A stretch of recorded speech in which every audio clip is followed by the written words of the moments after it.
राधे राधे दोस्तों, आज हम सुनेंगे शनि व्रत कथा। एक समय सभी नवग्रहों सूर्य, चंद्र, मंगल, बुध, बृहस्पति, शुक्र, शनि, राहु और केतु में विवाद छिड़ गया कि इनमें से सबसे बड़ा कौन है। सभी आपस में लड़ने लगे और कोई निर्णय न होने पर देवराज इंद्र के पास निर्णय कराने पहुंचे। इंद्र सबसे घबरा गए और इस निर्णय को देने में अपनी असमर्थता जताई, परंतु उन्होंने कहा कि इस समय पृथ्वी पर राजा विक्रमादित्य हैं, जो कि अति न्यायप्रिय हैं। वे ही इसका निर्णय कर सकते हैं। सभी ग्रह एक साथ राजा विक्रमादित्य के पास पहुंचे और अपना विवाद बताया, साथ ही निर्णय के लिए कहा। राजा इस समस्या से अति चिंतित हो उठे, क्योंकि वे जानते थे कि जिस किसी को भी छोटा बताया वही कुपित हो उठेगा। तब राजा को एक उपाय सूझा। उन्होंने स्वर्ण, रजत, कांस्य, पीतल, सीसा, रांगा, जस्ता, अभ्रक और लोह से 9 सिंहासन बनवाए और इन्हीं क्रम में रख दिए।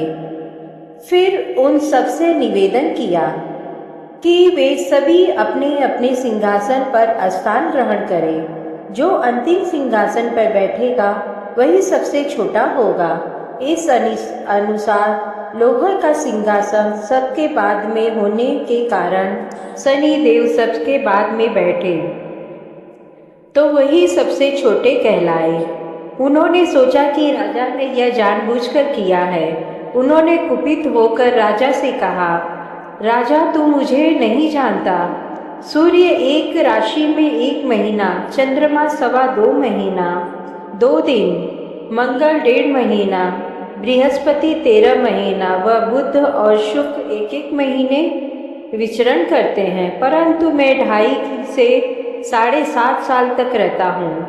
बड़े बड़ों का मैंने विनाश किया है। श्री राम की 7.5 आने पर उन्हें वनवास हो गया। रावण की आने पर उनकी लंका को बंदरों की सेना ने परास्त होना पड़ा। अब तुम सावधान रहना। ऐसा कहकर कुपित होते हुए शनिदेव वहां से चले गए। अन्य देवता खुशी खुशी चले गए। कुछ समय बाद राजा की 7.5 आई। तब शनिदेव घोड़ों के सौदागर बनकर वहां आए। उनके साथ कई बढ़िया घोड़े थे। राजा ने यह समाचार सुनकर अपने अश्वपाल को अच्छे घोड़े खरीदने की आज्ञा दी। उसने कई अच्छे घोड़े खरीदे। वह एक सर्वोत्तम घोड़े को राजा की सवारी हेतु दिया। राजा जेहू इस पर बैठा, वह घोड़ा सरपट बनकर वन की ओर भागा। विषम वन में पहुंच वह अंतर्ध्यान हो गया और राजा भूखा प्यासा भटकता रहा। तब एक ग्वाले ने उसे पानी पिलाया। राजा ने उसे प्रसन्न होकर अपनी अंगूठी दी। वह अंगूठी देकर राजा वहां से चल दिए और वहां अपना नाम उज्जैन निवासी बीका बताया। वहां एक सेठ की दुकान में उसने जल इत्यादि पिया और कुछ विश्राम भी किया। भाग्यवश उस दिन सेठ की बड़ी बिक्री हुई। सेठ उसे खाना इत्यादि कराने खुश होकर अपने साथ घर ले गया। वहां उसने एक खूंटी पर देखा कि एक हार लटका है, जिसमें खूंटी निगल रही है। थोड़ी देर में पूरा हार गायब था। तब सेठ ने अपने आने पर देखा कि हार गायब है। उसने समझ लिया कि बीका ने ही उसे चुराया है। उसने बीका को कोतवाल के पास पकड़वा दिया। फिर राजा ने भी उसे चोर समझकर हाथ पैर कटवा दिए। वह चौरसिया बन गया और नगर के बाहर फिकवा दिया गया। वहां से एक तेली निकल रहा था। उसे दया आई और उसने बीका को अपनी गाड़ी में बिठा लिया। वह अपनी जीभ से बैलों को हाँकने लगा। उस काल राजा की शनि दशा समाप्त हो गई। वर्षाकाल आने पर वह मल्हार गाने लगा। तब वह जिस नगर में था वहाँ की राजकुमारी मनभावनी को वह इतना भाया कि उसने मन ही मन प्रण किया कि वह उस राग गाने वाले से ही विवाह करेगी। उसने दासी को ढूंढने भेजा। दासी ने बताया कि वह एक चौरंगिया है, परंतु राजकुमारी न मानी। अगले ही दिन से उठते ही वह अनशन पर बैठ गई और विवाह करेगी तो उसी से। उसे बहुत समझाने पर भी जब वह ना मानी तो राजा ने उस तेली को बुला भेजा और विवाह की तैयारी करने को कहा। फिर उसका विवाह राजकुमारी से हो गया। तब एक दिन सोते हुए स्वप्न में शनिदेव ने राजा से कहा, राजन, देखा तुमने मुझे छोटा बताकर कितना दुख झेला है। तब राजा ने उनसे क्षमा मांगी और प्रार्थना की कि हे शनिदेव, जैसा दुख मुझे दिया है किसी और को न दे। शनिदेव मान गए और कहा, जो मेरी कथा और व्रत कहेगा उसे मेरी दशा में कोई दुख न होगा। जो नित्य मेरा ध्यान करेगा और चींटियों का आटा डालेगा उसके सारे मनोरथ पूर्ण होंगे। साथ ही राजा को हाथ पैर भी वापस दिए। प्रातः आँख खुलते पर राजकुमारी ने देखा तो वह आश्चर्यचकित रह गई। बीका ने उसे बताया कि वह उज्जैन का राजा विक्रमादित्य है।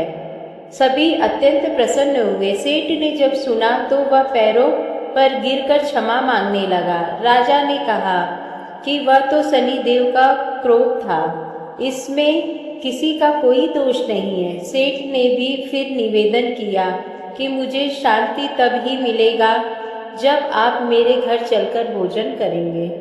सेठ ने अपने घर नाना प्रकार के व्यंजनों से राजा का सत्कार किया। साथ ही सबने देखा कि जो खूंटी हार निकल गई थी वहीं पर उसे उगल रही है। सेठ ने अनेक मोहरे देकर राजा का धन्यवाद किया और अपनी कन्या श्री तनवरी से पाणी ग्रहण का निवेदन किया। राजा ने हर्ष स्वीकार किया। कुछ समय पश्चात राजा अपनी दोनों रानियां मनभावनी और श्री कंवरी को सभी उपहार सहित लेकर उज्जैन नगरी को चले। वहां पुरवासियों ने सीमा पर ही उनका स्वागत किया। सारे नगर में दीप माला हुई। वर्ष सबसे खुशी मनाई गई। राजा ने घोषणा की कि मैंने शनि देव को सबसे छोटा बताया था, जबकि असल में वही सर्वोत्तम है। सबसे सारे राज्य में शनि की पूजा और कथा नियमित होने लगी। सारी प्रजा में बहुत समय खुशी और आनंद के साथ बिताया। जो कोई शनि देव की इस कथा को सुनता है और पढ़ता है उसके सारे दुख दूर हो जाते हैं। व्रत के दिन इस कथा को अवश्य पढ़ना चाहिए। और एक समय की बात है, भगवान सूर्य के पुत्र शनि बचपन में बहुत सुंदर थे और तेजस्वी भी। इनकी सुंदरता को देखकर गंधर्व ने अपनी पुत्री कंकालिका के साथ शनि देव का विवाह करा दिया। लेकिन अत्यंत सुंदर होने के कारण इंद्र की सभा में अप्सरा अक्सर इन्हें देखने जाया करती थी। इन अप्सराओं को देखकर कई बार शनिदेव उन पर मोहित हो गए। यह बात गंधर्व पुत्री कंकालिका को अच्छी नहीं लगती थी। तब गंधर्व पुत्री कंकालिका ने अपने पति शनिदेव को यह श्राप दे दिया कि आज की पश्चाताप सुंदरता को खोकर बदसूरत हो जाए और अपनी दृष्टि हमेशा नीचे की तरफ रहे। अगर आप सीधी दृष्टि से किसी की तरफ देखें तो उस पर साढ़े साती का प्रभाव पड़ जाएगा। तब शनिदेव भगवान शिव की घोर तपस्या की। तपस्या के पश्चात भगवान शिव प्रसन्न हुए और बोले, हे सूर्यदेव, शनिदेव पर वर मांगो। तब शनिदेव बोले, यह सदाशिव शंभु हम पर कृपा करके हमें दृष्टि पर सीधे देखने के लिए वर दीजिए। भगवान शिव बोले, जो व्यक्ति शनिवार के दिन पीपल के नीचे तेल चढ़ाएगा उस पर तुम्हारे पड़ने वाले को दृष्टि शुभ दृष्टि में बदल उस पर तुम्हारे पड़ने वाली दृष्टि शुभ दृष्टि में बदल जाएगी। इसीलिए शनिवार के दिन पीपल के नीचे शनिदेव की पूजा होती है और सारी मनोकामना पूर्ण होती है।